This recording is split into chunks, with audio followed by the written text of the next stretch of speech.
আজকে আমরা অটোক্যাডে অনইউনিটেড floor plan নিয়ে আলোচনা করব। স্টার থেকে ঢুকে কি পাচ্ছেন, ড্রয়িং ডাইনিং, এপাশে একটা বেডরুম, এপাশে একটা কিচেন, এটার সাথে এপাশে একটা বেডরুমের সাথে অ্যাটাচ বাথরুম, এই বেডরুমের সাথে অ্যাটাচ বাথরুম পাচ্ছেন।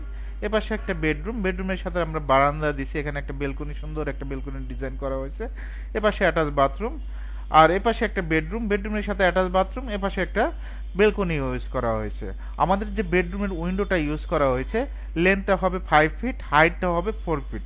আমরা যদি একটু চেক দিই, ডিএলআই লিখে inter, first point click, second point click, এদিকে 5 ফিট ইউজ করা হয়েছে।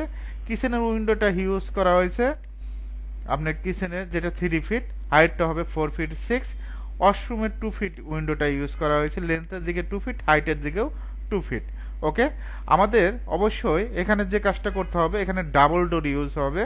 যে স্টেয়ার এখানে ডাবল ডোর ইউজ করা হয় না, পরবর্তীতে আমরা এটা দিয়ে দেখা দিব যে কিভাবে করতে হয়।